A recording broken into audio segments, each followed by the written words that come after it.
माँ पार्वती का दिव्य प्रेम एक चिरंतन प्रेम गाथा। बहुत समय पहले जब ब्रह्मांड अपने पूर्ण वैभव में था, तब एक दिव्य कन्या का जन्म हुआ।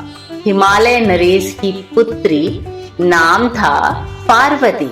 उसकी आंखों में तपस्विनी ज्योति थी और हृदय में था शिव का गूढ़ प्रेम।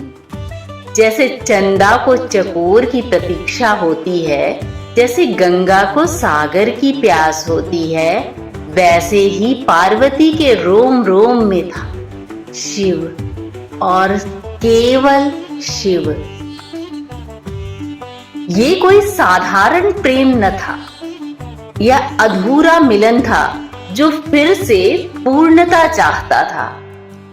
पूर्व जन्म में वे ही थी सती, जिन्होंने अपने पिता दक्ष के अपमान के कारण दी थी आत्म बलि। उनका शरीर भस्म हो गया, पर प्रेम नहीं। प्रेम तो कालातीत है। शिव ने सती के वियोग में संसार से मुंह मोड़ लिया था। वे ध्यान में लीन हो गए। शमशान उनका आसन बना और मौन उनकी भाषा। पार्वती जानती थी कि शिव को पाना तपस्या का मार्ग है। 16 वर्ष की अलौकिक बालिका ने अपने राजसी सुख छोड़ दिए। भोजन नहीं, जल नहीं, मात्र वायु पर निर्वाह करते हुए वर्षों तक हिमालय की गुफाओं में तप किया। जैसे हर दिन उनका शरीर मांस से छीड़ होता गया, वैसे ही उनका प्रेम और संकल्प प्रखर होता गया। नारी शक्ति की ये पराकाष्ठा ही थी, जहां सौंदर्य ने संयम का रूप धारण किया। देवता चिंतित थे। तारकासुर को वरदान मिला था कि उसे शिवपुत्र ही मार सकता है, पर शिव तो समाधि में लीन थे। तब कामदेव को भेजा गया। उसने पुष्प बाण चलाया, पर शिव कोई साधारण व्यक्ति न थे। उनका क्रोधाग्नि अग्नि से भी तीव्र। उन्होंने तीसरा नेत्र खोला और कामदेव वहीं भस्म। धरती थर्राई, आकाश कांपा, पर पार्वती डरी नहीं। वो तो प्रेम में अडिग थी। जो प्रेम में स्थिर हो, उसे कौन डिगा सकता है।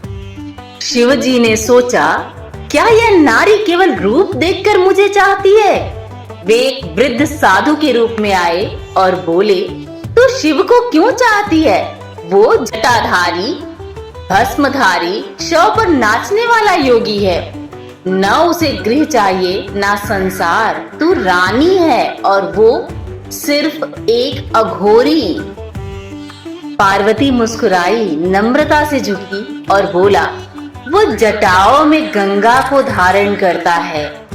उनके भाल पर चंद्रमा है। जिनके चरणों में काल झुकता है, वही मेरे पति होंगे, चाहे उन्हें पाने में जन्मों क्यों न लग जाए। शिव प्रसन्न हुए और अपने दिव्य रूप में प्रकट हुए। देवों ने गंधर्वों को बुलाया, अप्सराओं ने नृत्य किया, ऋषियों ने वेद गाया। शिव ने बारात निकाली, पर कैसी बारात? भूत, प्रेत, पिशाच, नाग, योगी, गण। यह कोई स्वर्गीय बारात नहीं, यह वैराग्य और भक्ति का मिलन था। मैना माता ने यह देखकर मूर्छा खा ली, पर पार्वती मुस्कुराई, क्योंकि उन्हें दिख रहा था वो जिसे संसार नहीं देख सकता।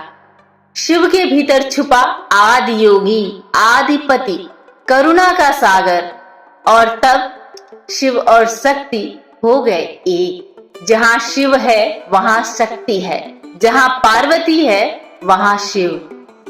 ये विवाह केवल दो शरीरों का नहीं, यह सृष्टि और ऊर्जा का मिलन था।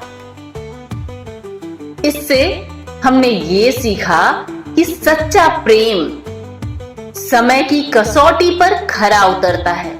नारी की भक्ति, संकल्प और धैर्य असंभव को संभव कर सकता है। ईश्वर को भी झुकना पड़ता है उस प्रेम के आगे जो निस्वार्थ हो, अटल हो। शिव पार्वती का मिलन ब्रह्मांड की ऊर्जा और संतुलन का प्रतीक है। हर हर महादेव।